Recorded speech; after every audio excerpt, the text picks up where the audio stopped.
नमस्कार। स्वागत है आपका सीबीएसई गुरु यूट्यूब चैनल पे। और मैं खुद सीबीएसई गुरु स्वागत करता हूं आपका अपने चैनल पे। तो जैसा कि मैंने कहा था कि आज से मैं जो आपको है फोटो इलेक्ट्रिक इफेक्ट पढ़ाऊंगा, लेकिन एक बहुत बहुत इंपॉर्टेंट चीज़ मेरे से छूट गई थी और वो पढ़ाना बहुत ज़रूरी है। एक फॉर्मूला जो मैंने कल बताया था particle nature of the electromagnetic radiations में, जो मैंने बताया था वेवलेंथ और इंटेंसिटी का रिलेशन, जहाँ पे मैंने बताया था कि जो मेरा वेवलेंथ है, जब हम कोई फिक्स वेवलेंथ देते हैं और उसके साथ इंटेंसिटी कुछ टाइम तक बढ़ती है, कुछ वेवलेंथ तक कुछ समय तक बढ़ती है, उसके बाद इंटेंसिटी डिक्रीज होने लगती है, जैसा कि मैंने कल डायग्राम में बताया था।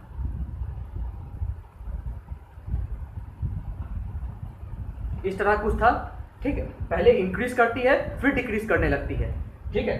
तो ये तो मैंने बताया था, लेकिन इसके बाद ये है कि प्लैंक सर ने ये सारी चीज़ें प्लैंक सर ने खोजी, और प्लैंक सर ने ही ये कहा था कि जो एनर्जी है वो ये कह सकते हैं छोटे छोटे एनर्जी पैकेट्स में होती है। जैसे मैंने बताया था कि एनर्जी पैकेट्स में होती है, और हर एनर्जी पैकेट्स का जो है एनर्जी लेवल अलग अलग होता है, किसी का कम होता है, किसी का ज़्यादा होता है। एनर्जी लेवल का मतलब कि उसके अंदर की एनर्जी कितने मेजर करने का ये होता है कि भाई इसके अंदर मान लीजिए 4 जूल है, इसके अंदर 6 जूल है, इसके अंदर 8 जूल है। जो मेरा एनर्जी पैकेट्स होता है इन द ये कह सकते हैं कि in the form of the particle, वह इक्वल नहीं होता, ठीक है। किसी में ज़्यादा लेवल होता है, किसी में कम लेवल होता है, और इस तरीके से मेरा डिस्ट्रीब्यूटेड होता है। और प्लैंक सर ने कहा था कि जो मेरा energy distribution in the radiation, electromagnetic radiation, वो डिस्क्रीट फॉर्म ऑफ एनर्जी में होता है। डिस्क्रीट मतलब क्या? जैसे मान लीजिए कि ये एक स्मॉल पैकेट ऑफ एनर्जी है, यहाँ पे 1 जूल ऑफ एनर्जी, ठीक है। और दूसरा क्या है? दूसरा डिस्क्रीट पैकेट ऑफ एनर्जी मान लीजिए 2 जूल, ठीक है। तो जो एनर्जी है 1 जूल और 2 जूल के फॉर्म में एग्जिस्ट करेगा। इन दोनों के बीच 1.1 या 1.2 या 1.3 नहीं एग्जिस्ट करेगा। इस तरीके से 1 जूल, 2 जूल, 3 जूल, 4 जूल, इस तरह से चीज़ें एग्जिस्ट करेंगी, ठीक है। तो ये कह सकते हैं कि डिस्क्रीट फॉर्म आप कह सकते हैं या तो इंटीजर के फॉर्म में ही एग्जिस्ट करेंगी, डेसिमल फॉर्म में एग्जिस्ट नहीं करने वाली एनर्जी, ये भी आप कह सकते हैं। तो प्लैंक सर ने क्या कहा था?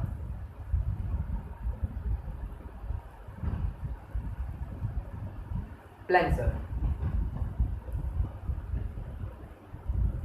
जिन्होंने एनर्जी के डिस्ट्रीब्यूशन को in the electromagnetic radiation study किया, इन्होंने क्या किया लिख लेते हैं कि आपको भी याद रहे कि इन्होंने किया क्या था।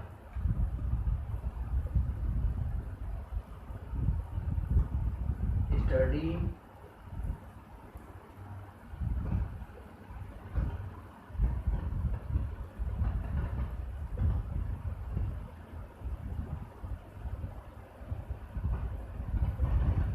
Study energy distribution in the electromagnetic radiation in the discrete form, ठीक है। तो ये सारी चीज़ों को स्टडी करके उन्होंने एक फॉर्मूला निकाला। क्या निकाला और क्या कहा, इसके बारे में बताते हैं। उन्होंने कहा कि अपना प्लैंक फॉर्मूला निकाला। प्लैंक फॉर्मूला कहते हैं इसको,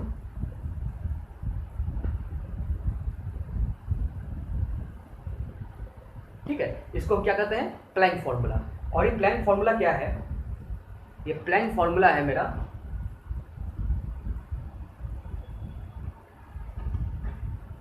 एनर्जी, जो कि मेरा क्या है? डिस्क्रीट फॉर्म में।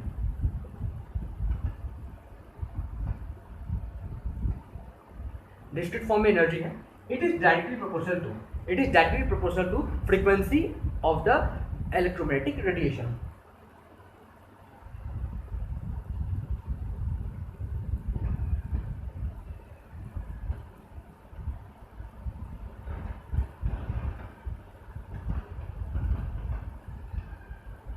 तो एनर्जी इन डिस्क्रीट फॉर्म, जो कि मेरा एनर्जी पैकेट्स है, जो कि मेरा इलेक्ट्रोमैग्नेटिक रेडिएशंस में होता है, जिसके कारण मेरा इलेक्ट्रॉन एमिशन, जिसके कारण मेरा हीटिंग इफेक्ट होता है, जिसके कारण मेरा आपका जो है डिफरेंट स्पेसिफिक हीट, या कह सकते हैं डिफरेंट आपका हीटिंग कैपेसिटी होता है हर सब्सटेंस का। तो वो एनर्जी पैकेट्स रेडिएशन के फ्रीक्वेंसी पर डिपेंड करता है। जितना ज़्यादा फ्रीक्वेंसी होगी किसी भी रेडिएशन का, उतना ही ज़्यादा मेरा क्या होगा? एनर्जी होगा। तो इस हिसाब से हम क्या बोल सकते हैं कि भाई जितना ज़्यादा फ्रीक्वेंसी होगा उतना ज़्यादा मेरा क्या होगा? जैसे मान लीजिए 10 पावर 15 हर्ट्ज ये विजिबल रे का फ्रीक्वेंसी है, ठीक है। तो विजिबल रे का फ्रीक्वेंसी है तो उसका एनर्जी लेवल भी ज़्यादा होता है, इससे कम रहेगा तो उससे कम रहेगा, इससे ज़्यादा रहेगा तो उसका ज़्यादा रहेगा। जैसे इंफ्रारेड वगैरह, गामा रे वगैरह, ये सबका एनर्जी पैकेट ज़्यादा होता है, तभी देखिएगा कि ये सबका पेनिट्रेशन इफेक्ट भी ज़्यादा होता है। कारण क्या है? एनर्जी पैकेट ज़्यादा होना। और कारण क्या है? Energy packet is directly proportional to the frequency, energy packet frequency of the radiation wave, ठीक है, इलेक्ट्रोमैग्नेटिक रेडिएशन वेव। तो यहाँ से एक फॉर्मूला निकल सकता है, इसको हम लिख सकते हैं E, small E, capital E is directly proportional to V. हमने कहा था फ्रीक्वेंसी में हम एफ यूज कर सकते हैं, लेकिन एफ नहीं करते क्योंकि जितने भी बुक्स हैं उसमें स्मॉल वी लिखा हुआ है, ठीक है, स्मॉल वी लिखा हुआ है, इसलिए हम यहाँ पे वी यूज करते हैं। अब अगर इसको थोड़ा ये है प्रोपोर्शनलिटी कांस्टेंट, प्रोपोर्शनलिटी कांस्टेंट इसको कहते हैं,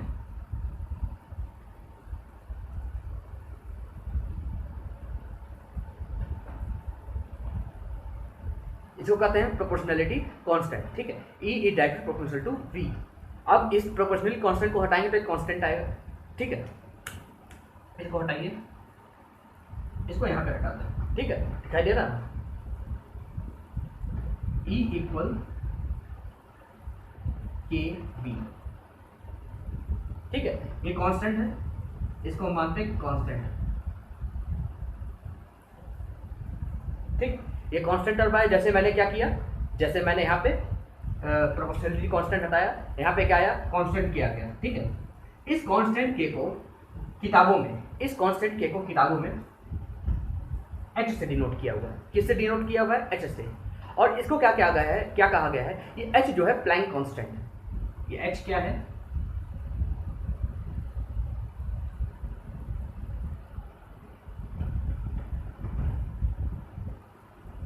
ठीक है, ये प्लैंक कांस्टेंट है एच, ये एच प्लैंक कांस्टेंट है, और इसकी वैल्यू कितनी है? इसकी वैल्यू जो है ये लगभग 6.626 इंटू 10⁻⁻34 जूल सेकेंड,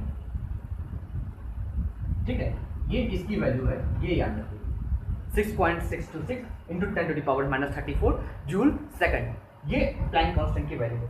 तो फाइनली हम कह सकते हैं कि जो मेरा डिस्क्रीट पैकेट ऑफ एनर्जी है उसके लिए प्लैंक सर ने एक फॉर्मूला निकाला और कहा जो भी एनर्जी डिस्ट्रीब्यूशन होता है मेरा इलेक्ट्रोमैग्नेटिक रेडिएशन में is inversely proportional, directly proportional to frequency of the electromagnetic radiation, hence E equal H B, जहां पे एच क्या है?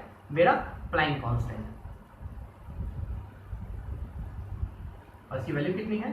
6.626 इंटू 10⁻⁻34 जूल सेकेंड, है ना, -34 जूल सेकेंड।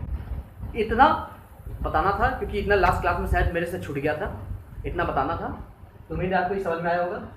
तो अब अगला लेक्चर जो मेरा है, अब अगला लेक्चर मैं शुरू करता हूँ जो कि फोटो इलेक्ट्रिक इफेक्ट पे है, बहुत ज़्यादा इंपॉर्टेंट, ये भी इंपॉर्टेंट है, इसको नोट कर लीजिएगा। उससे भी ज़्यादा इंपॉर्टेंट फोटो इलेक्ट्रिक इफेक्ट। चलिए शुरू करते हैं। तो चलिए हम फोटो इलेक्ट्रिक इफेक्ट देखते हैं।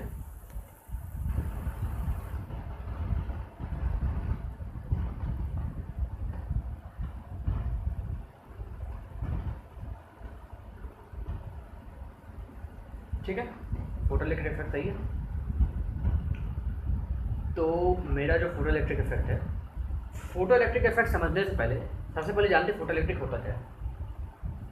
Photo electric, photo electric, photo मतलब यहाँ से फोटॉन्स, मतलब इलेक्ट्रिक मतलब इलेक्ट्रिसिटी या इलेक्ट्रॉन्स के मूवमेंट्स, क्योंकि हम जानते हैं इलेक्ट्रिसिटी मतलब करंट फ्लो, करंट तब फ्लो करता है जब इलेक्ट्रॉन मूव करता है, इलेक्ट्रॉन के मूवमेंट के अपोजिट करंट फ्लो माना गया है।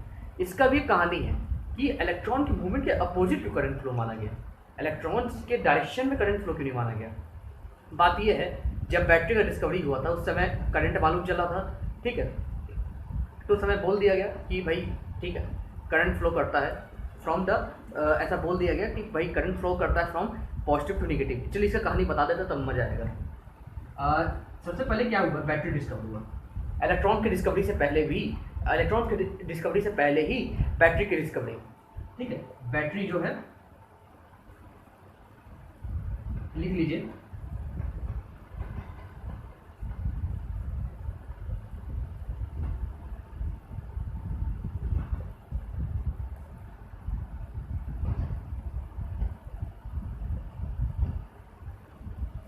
बैटरी की डिस्कवरी से पहले, बैटरी की डिस्कवरी जो है इलेक्ट्रॉन की डिस्कवरी से पहले हुई। Battery discovered before the electron discovery. इसलिए ये माना गया कि बैटरी में, ये मान लीजिए बैटरी है, ठीक है, मान लीजिए कोई रेजिस्टेंस है, तो ये माना गया कि वहां पे जो करंट है पॉजिटिव और नेगेटिव है। करंट जो है हमेशा पॉजिटिव टू नेगेटिव बहता है। कैसे बहता है? Current flows from positive terminal to negative terminal, ऐसा वहां पे माना गया, ठीक है। ये कोई रेजिस्टेंस आर है, इसके अक्रॉस जो है करंट जो है पॉजिटिव टू नेगेटिव टर्मिनल। लेकिन जब इलेक्ट्रॉन की डिस्कवरी हुई, जैसे मैंने कैथोड रे एक्सपेरिमेंट में बताया था, क्या था कैथोड रे एक्सपेरिमेंट में? कैथोड से निकलता है रे, एनोड में जाता है, मतलब कि इलेक्ट्रॉन जो है कैथोड से नेगेटिव से निकलता है और पॉजिटिव टर्मिनल में जाता है।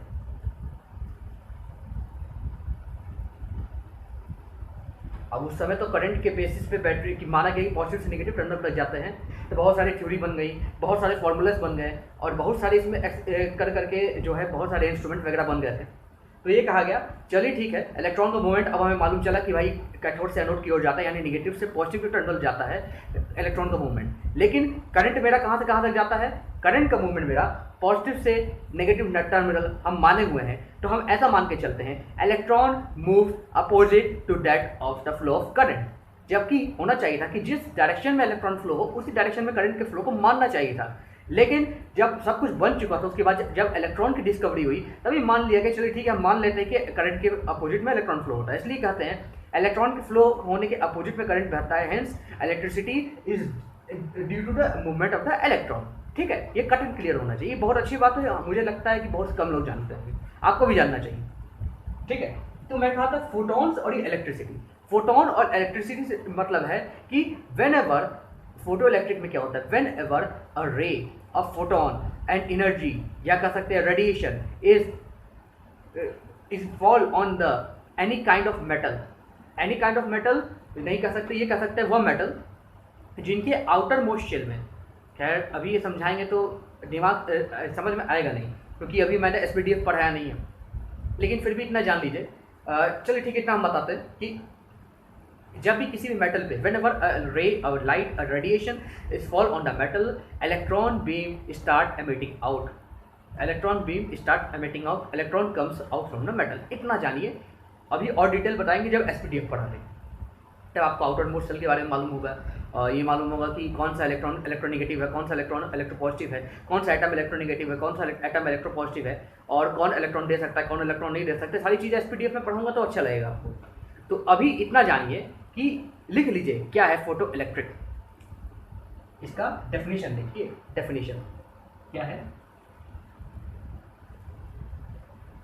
व्हेनेवर अ रे या radiation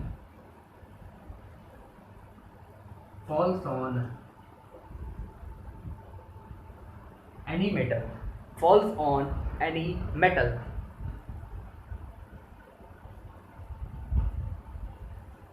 hence as soon as rain fall on metal with no time delay, electron from metal surface starts emitting out। ठीक है, जब भी कोई भी रे, कोई भी रेडिएशन किसी मेटल पे फॉल करता है तो within no time lag, जैसे ही छुआ रेडिएशन मेटल को, बिना देरी के अचानक बिना देरी के तुरंत इलेक्ट्रॉन निकल जाता है, एमिशन हो जाता है इलेक्ट्रॉन का। ये फोटो इलेक्ट्रिक इफेक्ट है। ठीक है, इसके और डिटेल में मैं एसपीडीएफ के बाद बात करूंगा, लेकिन अभी जितना आपको जरूरी है उतना बता रहा हूँ। ठीक है, इसका बुक में एक डायग्राम बना हुआ है, वो मैं थोड़ा बना देता हूँ कि आपको अच्छे से समझ में आएगा। इसका बुक में यहाँ पे डायग्राम बना है, यहाँ पे बना देता हूँ, कोई दिक्कत नहीं होगी मुझे लगता है। ठीक है, इस तरीके का डायग्राम बना है। ये कोई मेटल है, ठीक है, यहाँ से हम क्या डालते हैं, रेडिएशन, जो कि यहाँ पे आके टकराता है, और ये क्या है मेरा डिटेक्टर। ये कौन चीज़ का डिटेक्टर है, किस चीज़ का डिटेक्टर है ये मेरा count number of electrons emitted, कितने इलेक्ट्रॉन्स एमिट हुए उसका नंबर ही काउंट करता है, ठीक है। ये डिटेक्टर है। अब जैसे ही कोई भी रेडिएशन यहाँ पे टकराएगा, इलेक्ट्रॉन एमिट होगा यहाँ पे, और ये डिटेक्ट कर लेगा कितने नंबर ऑफ इलेक्ट्रॉन्स एमिट हुए। तो ये फोटो इलेक्ट्रिक इफेक्ट है, ठीक है। अब इसके कुछ ऑब्जर्वेशन है, कुछ रिजल्ट्स हैं, इनको लिखना चाहिए। तो चलिए इसको लिखते हैं। तो चलिए अब कुछ ऑब्जर्वेशन देखते हैं, क्या फोटो इलेक्ट्रिक इफेक्ट से ऑब्जर्वेशन हुआ हमारा।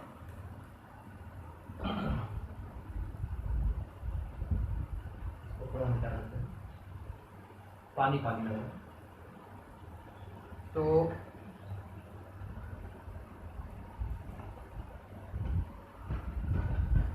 ऑब्जर्वेशन फ्रॉम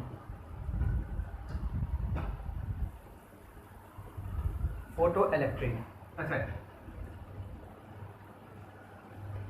क्या क्या ऑब्जर्वेशन हुआ, चलिए लिस्ट डाउन करते हैं इसको, क्या क्या ऑब्जर्वेशन हुआ। सबसे पहला ऑब्जर्वेशन हुआ, as soon as light ray strikes the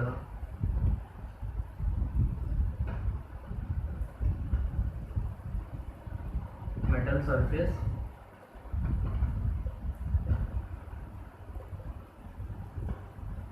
immediately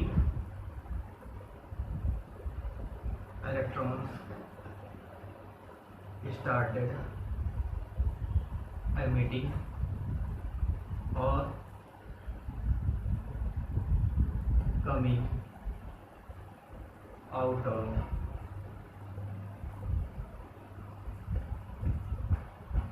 metal, ठीक है।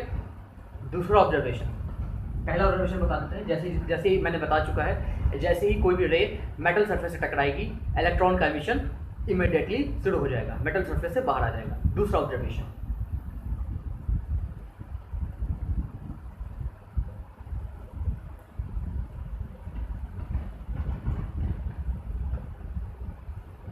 दूसरा ऑब्जर्वेशन ये है इंटेंसिटी ऑफ लाइट। अगर हम इंटेंसिटी ऑफ लाइट की बात करते हैं कि भाई इंटेंसिटी ऑफ लाइट या कहें कि हम ब्राइटनेस ऑफ द लाइट की बात करते हैं, तो जितना इंटेंसिटी ऑफ द लाइट होगा,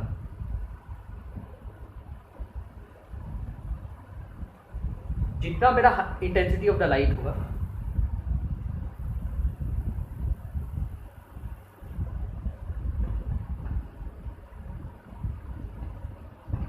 इंटेंसिटी ऑफ द लाइट को हम ब्राइटनेस भी करते हैं। जितना ज़्यादा मेरा लाइट का इंटेंसिटी होगा, जितना हाई एनर्जी से जो है वो गिरेगा, उतना ही नंबर ऑफ इलेक्ट्रॉन्स बाहर आएगा, क्योंकि उतना ही नंबर ऑफ इलेक्ट्रॉन को वो इरेडिएट करेगा मेटल्स पे, और उतना ही एनर्जी से वो इलेक्ट्रॉन्स जो है बाहर आएगा, ठीक है। इंटेंसिटी ऑफ द लाइट जिसका हायर होगा, ये आप लोग नोट कर लीजिएगा कि भाई जिसका भी इंटेंसिटी ऑफ लाइट हायर होता है, वहाँ उस मेटल से नंबर ऑफ इलेक्ट्रॉन्स ज़्यादा निकलते हैं, ठीक है। तीसरा और सबसे इम्पॉर्टेंट, तीसरा और मोस्ट इंपॉर्टेंट, ये क्या कहता है कि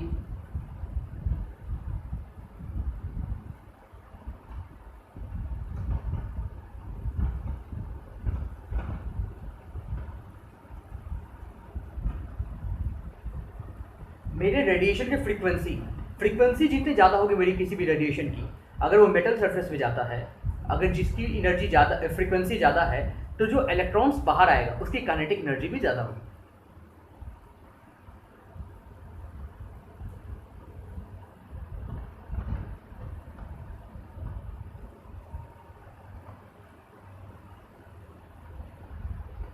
ठीक है, तो ये तीन ऑब्जर्वेशन बहुत इंपॉर्टेंट है फोटो इलेक्ट्रिक इफेक्ट में, क्योंकि जिसमें ये कहा गया है जितना ज़्यादा मेरा फ्रीक्वेंसी होगा रेडिएशन का, उतना ज़्यादा मेरा काइनेटिक एनर्जी होगा, जितना ज़्यादा मेरा इंटेंसिटी होगा, उतना number of electrons more emit करेंगे, और जब भी इलेक्ट्रॉन्स को हम जब भी किसी भी लाइट रे को और अगर हम रेडिएट करते हैं मेटल पे, डालते हैं उस पर, तो उतना ही जल्दी एमिशन ऑफ द इलेक्ट्रॉन भी होगा, ठीक है। तो ये तीन चीज़ इंपॉर्टेंट है फोटो इलेक्ट्रिक इफेक्ट में। तो यहाँ तक हम अपना ये लेक्चर ख़त्म करते हैं। नेक्स्ट लेक्चर में मैं और आगे बताऊंगा फोटो इलेक्ट्रिक इफेक्ट में, और आगे क्या क्या ऑब्जर्वेशन किया गया और क्या क्या इसमें एक्सपेरिमेंट्स हुए हैं, वो सारी चीज़ें बताऊंगा। चलिए ठीक है, तो उम्मीद है कि आपको ये लेक्चर पसंद आया होगा। तो आप प्लीज़ इस चैनल को लाइक कीजिए, इस चैनल को सब्सक्राइब कीजिए, इस चैनल को जितना शेयर करना चाहें उतना शेयर कीजिए अपने रिलेटिव्स को, अपने फ्रेंड्स को, जिससे कि आपको एक एक चीज़ मैं बता रहा हूँ, कि टॉपिक बता रहा हूँ कि आपको हर चीज़ जो है समझने में आसानी हो, क्योंकि केमिस्ट्री इतना आसान नहीं है, और इतने बेहतरीन तरीके से मैं बता रहा हूँ कि आपका जो है सब कॉन्सेप्ट क्लियर हो जाएगा।